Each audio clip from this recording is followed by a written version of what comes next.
buenas tardes, bienvenidos a este nuevo encuentro de Charlas del Sur. Y hoy vamos a hacer un homenaje unos días después de su cumpleaños, porque la agenda de lo que tuvieron cerca de él, en este caso un amigo nuevo que nos va a acompañar, estaba muy ajustada para esos días, que era el cumpleaños de Diego Armando Maradona. Hubiera cumplido 65 años los últimos días de octubre, el 30. Y vamos a charlar hoy con Fernando Signorini, profesor, amigo, mantiene viva la memoria del Diego hoy y eso para mi gusto tiene un valor superlativo. Fernando, gracias por acompañarnos. No, por favor, buenas tardes, ¿cómo estás? Eh, Fernando, se da entre tantas paradojas con el Diego, eh, viste que dice que cuando le antepones el artículo y lo mencionás por el nombre ya es famoso, es el Diego. Claro, sí, A pesar de que su estrella futbolística brilló hace 35, 40 años, y los pibes de hoy dicen que eso es viejo, cuando le hablas de política hace 40 años somos viejos, lo de Maradona se mantiene vigente, es más, creo que con la perspectiva que da el paso de los años, más se lo valora.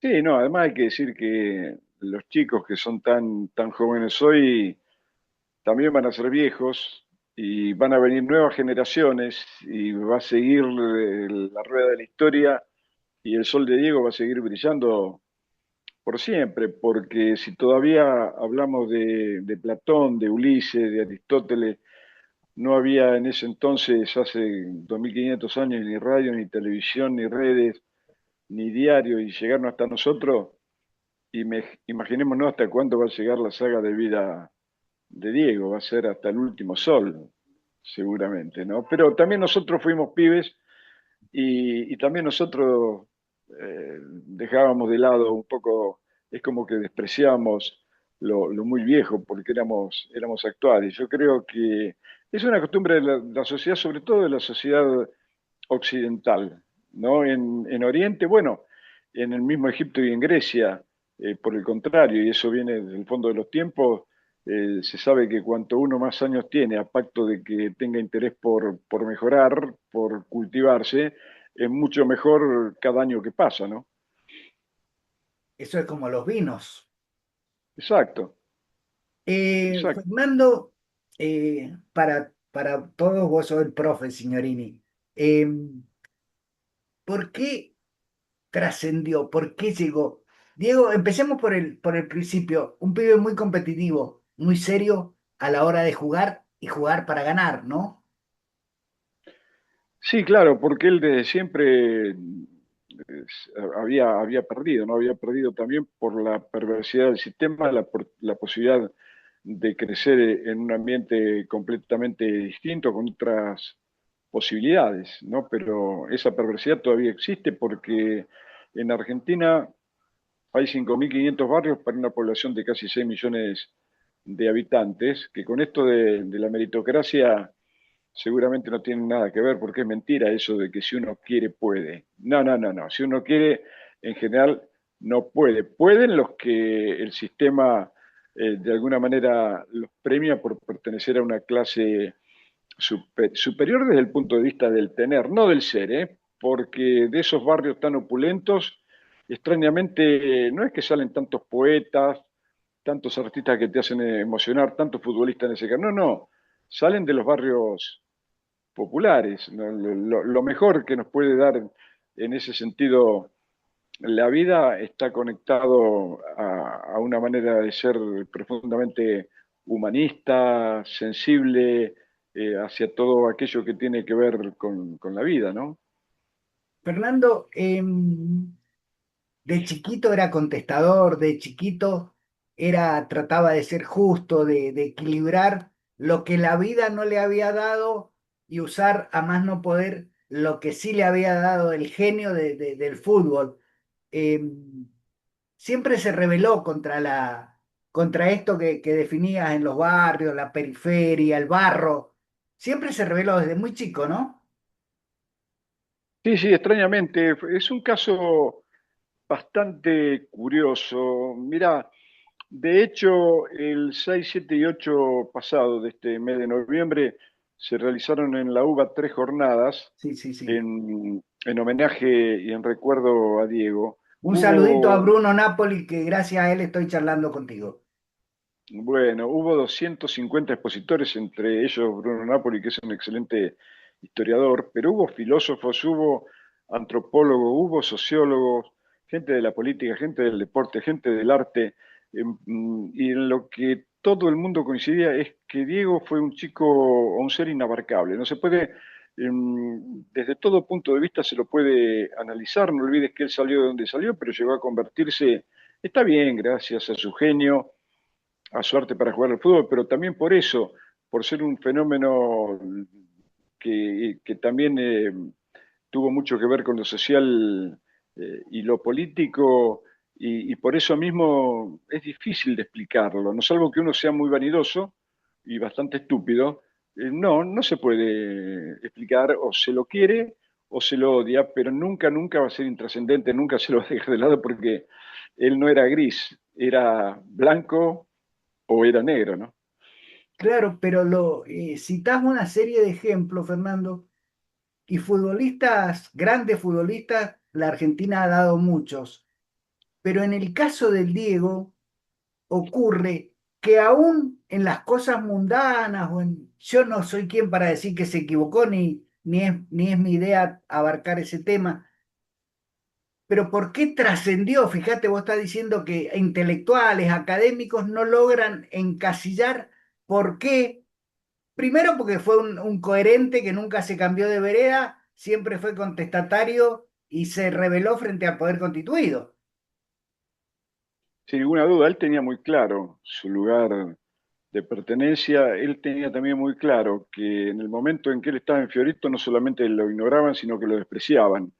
Y entonces después se daba cuenta de la instrumentalización que se hacía de él y todos los chicos que salen de esos lugares, no solamente en el fútbol, también qué sé yo, por ejemplo, en el boxeo, porque en esos lugares no tienen posibilidad de trascender los que tienen condiciones, no sé, en el rugby, en el polo, como decía, y riendo Diego, el polo no, porque si en Fiorito había un caballo se lo comían, ¿no? Entonces, creo que ha trascendido las fronteras de lo, no sé, de lo convencional, ha sido un personaje muy especial, conocido y reconocido en todo el mundo, y no solamente como futbolista, él en Nápoli produjo un fenómeno sociopolítico, cultural y hasta económico de características desproporcionadas. Yo ahora mismo estuve hace 15 días en la ciudad Es Dios partenopea, ahí, ¿no? claro, y me llevaron a conocer un lugar que lo han transformado en el segundo lugar más visitado de Italia después del Coliseo, ¿no? E inclusive en algunos días puntuales como el día de su cumpleaños o el día de su partida, es el lugar más visitado por los turistas de todo el mundo. Entonces eso da más o menos una idea del tamaño increíble que ha alcanzado este personaje, que sí, es quijotesco, ¿no? Y que seguramente despierta todavía en tantos argentinos, sobre todo, una especie de agradecimiento reivindicatorio por todo aquello que él hizo en el partido contra los ingleses. Yo creo que hubo dos cosas que fueron, o tres, que fueron fundamentales desde el punto deportivo también para elevarlo a esa categoría de mito y de leyenda. Uno fue haber jugado en un equipo o haber salido de un equipo muy, muy pequeño como Argentino Junior y después pasar a Boca, que era el equipo popular. Después el hecho de haber jugado en Napoli, porque sin Napoli no hubiera sido tampoco lo que fue, si hubiera ido a la Juventus, al Milan o al Claro, Inter, esa era la sí hubiera pregunta. ganado. El sur pobre, subdesarrollado, postergado de Italia le abre las puertas y él lo lleva a lo máximo. Sí, no, por eso digo, eso fue increíble, porque había que estar en el momento. Italia en ese momento era el campeonato que tenía los mejores jugadores del mundo y por tanto los equipos más poderosos, eh, siempre los equipos del norte. El Claro, Napoli en toda su historia había ganado, creo que alguna escuálida Copa Italia ya en el pasado, pero a partir de Diego y en esos 7 años dio vuelta al mapa futbolístico de Italia, ganando 2 Scudettos, una Copa UEFA, una Supercopa y la Copa Italia misma, además de ser elegido el mejor jugador y de haber sido goleador del campeonato también. No, fue un hecho realmente que nadie social. hubiera podido. No, no, ni en los mejores sueños se podría haber imaginado lo que logró, obviamente con sus compañeros, porque siempre hay que recordar que el fútbol es un deporte de equipo, pero aún en el Mundial de México, cualquiera de los equipos que llegaron a cuartos de final, que lo tenía Diego hubiera sido campeón, ¿no? Él era el que marcaba la diferencia. Sí, como Profe, nunca, prácticamente en la desde historia de los lo mundiales nunca hubo algo tan decisivo. tan definitorio, ¿no? Desde Sí, lo profesional, eh, porque además Diego no era el fenotipo del atleta, era un chico bajito, por ahí con no del todo bien alimentado, pero era tan grande su habilidad y sus ganas, y tolerame que diga su hambre, que se sí, sobrepuso a todas esas cosas, ¿no? sí, sí, sí. Por eso digo que es todavía más inexplicable, ¿no? Porque tiene que ver también con el hecho de que aquel que sobrevive a todas las penurias que tiene que pasar, después lo que no te mata te fortalece, ¿no? Y eso realmente es una definición que le cabe a él tranquilamente. Em, Vos tuviste mucho que ver y tuviste una cercanía, bueno, añeja, pero en en la preparación del 94, del Mundial del 94, vos tuviste mucho que ver. Él se preparó como nunca esa vuelta, ¿no? Ya deportivamente hablando. Sí, porque en ese momento le costaba mucho más. No te olvides que él había abandonado el fútbol. Además parecía el ñoño, como yo le decía, tenía como 14 kilos más y además estaba en medio de ese problema brutal que es la adicción a la cocaína, ¿no? Entonces, por eso fue casi épico el esfuerzo que tuvo que hacer para ponerse en las mejores condiciones que en ese momento su cuerpo y su mente le permitía. Por supuesto que no tenía nada que ver con Diego del 86, ¿no? Pero en esas condiciones y con ese equipo que tenía Argentina en el 94, no olvides que sobre todo el medio campo para arriba había jugadores como Redondo, Simeone, pero además estaba Batistuta, Canilla, Ortega, Balbo.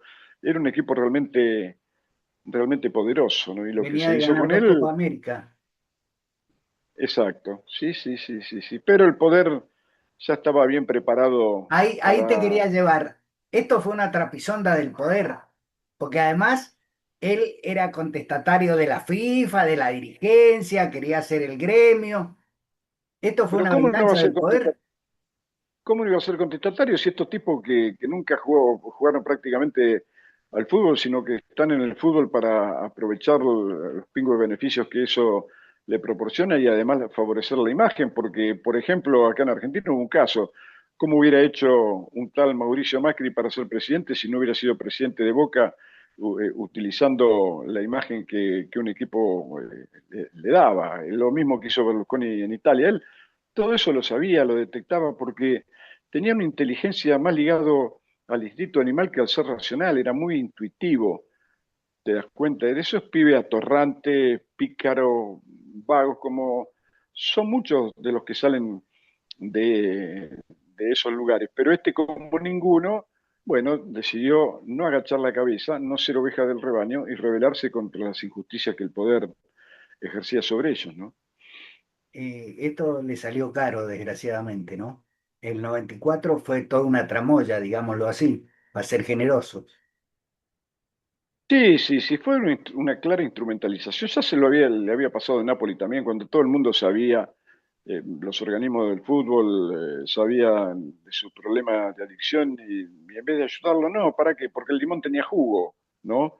Ahora, cuando no sirvió más, cuando también colaboró con sus compañeros en hacer lo que hizo en ese partido semifinal en Nápoles contra Italia, dejándolo afuera del Mundial el equipo campeón, o que se presumía campeón, estropeando un negocio de centenares de millones de dólares, bueno, ya se la tenía jurada y entonces cuando ya él no daba más por esta brutal enfermedad, bueno, al limón lo tiraron a la basura, pero no contaban que otra vez también iba a renacer de las cenizas como el ave fénix y se iba a presentar primero en Sevilla y después en el Mundial del 94, ¿no? Claro, el poder no podía tolerar estas afrentas casi. Ahora, eh, No, te quiero llevar, porque sobre todo estos días se ha hablado mucho, recién hablábamos fuera de cámara y yo te decía que para mí, en lo personal, es el jefe de los dioses paganos. Acá hay en Mendoza unos chicos que casi tomaron una propiedad que había lejos, era de una bodega, no sé, han hecho un santuario, lo han santificado casi, o sea, le piden cosas, lo invocan. Es un fenómeno social increíble, ¿no? sí, bueno, no te olvides que acá mismo en Buenos Aires hace años funciona la iglesia Maradoniano. maradoniana, ¿no? Y también se reúnen y tienen esa manera de agradecerle. Eso es un caso, por eso digo, es un fenómeno popular de características notables precisamente en este momento del tercer milenio de la era cristiana, con tantos adelantos de lo tecnológico y sin embargo todo lo que está relacionado al pensamiento mágico sigue vigente, ¿no? Fernando, sin que seas infidente, porque obviamente voy a ser absolutamente respetuoso de tu relación con el Diego, pero en la intimidad, en el vamos a almorzar, ya entrenaste, a la tarde seguimos, ¿cómo era en el trato diario el Diego? Un ser Y bueno, cálido, por eso había que diferenciar, yo alguna vez lo dije, ¿no? Y se lo dije a él. Yo con Diego voy hasta el fin del mundo, con Maradona no voy hasta la esquina, se te cargo vos de Maradona. Y que sirvió para que él, con una sonrisa entre divertida y pícara, me dijera, sí, tenés razón, pero si no hubiera sido por Maradona, yo todavía estaría en Fiorito, ¿no? Porque tenía esa respuesta, no sé cómo hacía, era en un latigazo, era casi espontáneo la manera, no pensaba, no necesitaba pensar, por eso digo de la inteligencia intuitiva, ¿no? El Diego de la intimidad era de un trato de una enorme ternura en el trato con su familia, era un chico, también hay que tener en cuenta eso, Gustavo, más allá de todo. Yo cuando lo conocí tenía 22 años, Diego.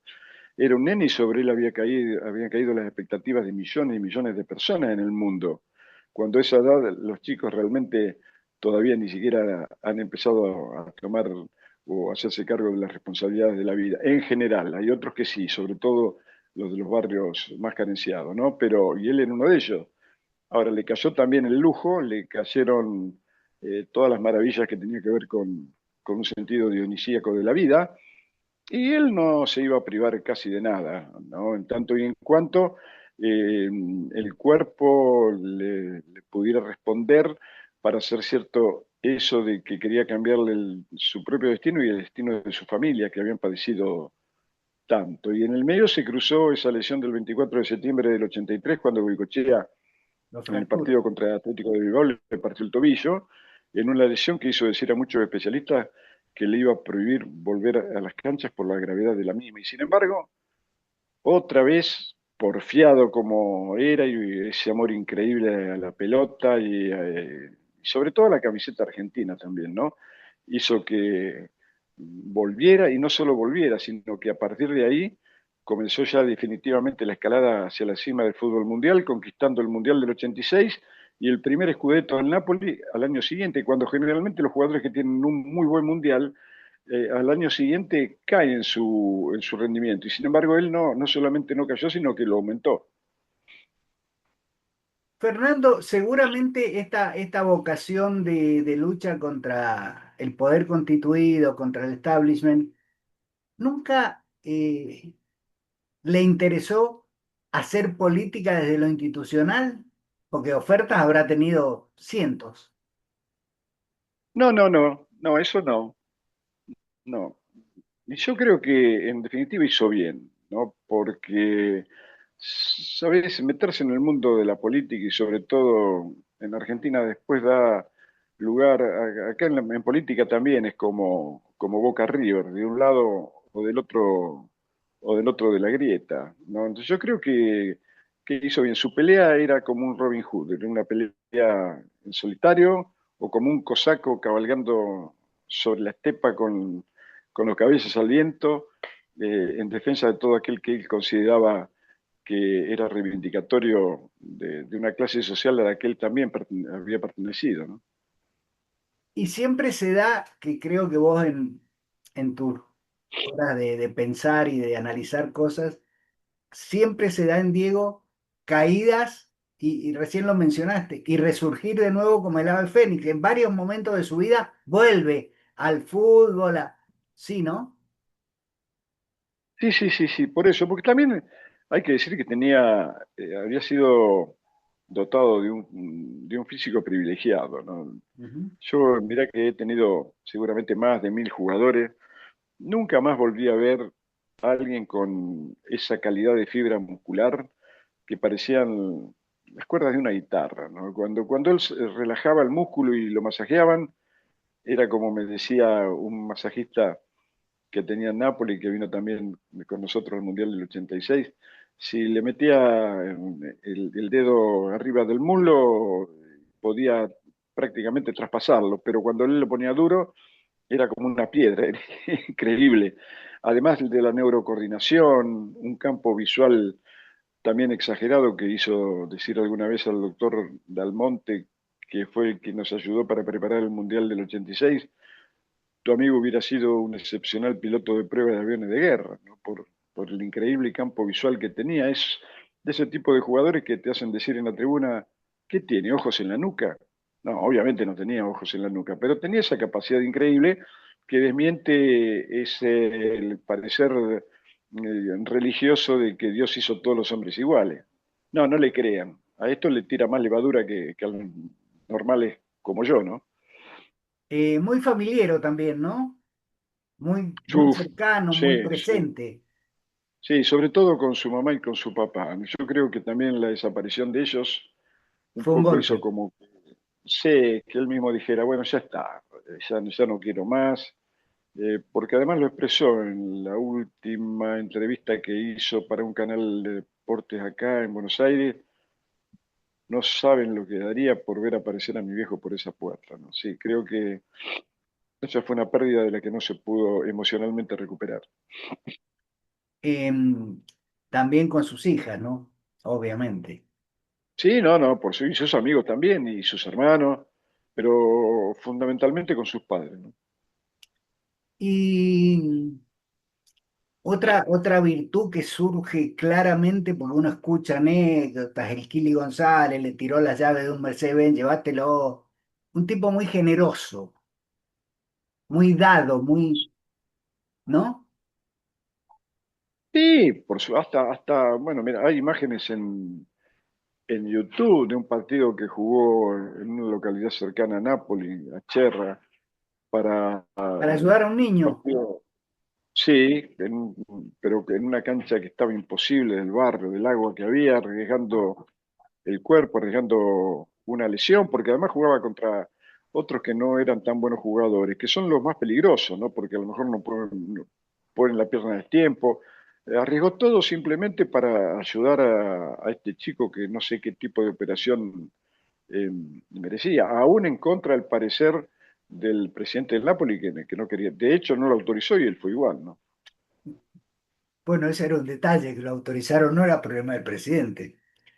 Claro, sí, sí, exacto. Fernando, te quiero llevar, venís, me contabas recién de esta cátedra de la uva, las diegologías. eh, ¿qué, qué nos dejó, nos ha dejado tanto, valga la redundancia? eh, ¿Por dónde lo canalizamos esto? ¿Cómo yo, que soy un admirador, yo tengo un año más de lo que hubiera cumplido el Diego, lo he seguido desde toda su vida, me ha hecho llorar de alegría, me partió el alma cuando se fue? ¿Cómo hacemos para canalizar todas esas cosas que nos dio casi sin querer? Yo no sé si era consciente que cuando luchaba con Avalanche y con la FIFA nos estaba dando un ejemplo. ¿Cómo hacemos para rendir tributo a todas esas cosas? Más en este país que seguimos teniendo las mismas necesidades por las que él luchó. No, yo creo que lo mejor es también, en cierto sentido, y sobre todo aquel que puede transitar el mismo camino de la solidaridad hacia los que menos tienen, a los condenados de la tierra, ¿no? Como decía Fanon, ser consciente de ello y obrar en consecuencia. Creo que es el mejor homenaje, ¿no? Eh, Agradecerte, Fernando, infinitamente desde este lugar profundo de la Argentina, a 1000 kilómetros de las luces de la gran ciudad. Hemos pretendido a través tuyo hacer un homenaje, agradecer todo lo que me dio de alegrías, de emociones y de gestos el Diego. Así que en algún momento te volveremos a molestar para seguir charlando estas cosas que nos gustan tanto. Bueno, para vos, para Mendoza y los mendocinos, un abrazo enorme con la esperanza de poder visitar esa provincia tan hermosa y tan querida cuanto antes. Va a ser un gusto compartir un vino contigo, así que por ahí tenés mi teléfono, no hace falta más que me mandes un WhatsApp y nos juntamos. Abrazo enorme, cariños. Abrazo, chau, chau, hermano. Chau, chau.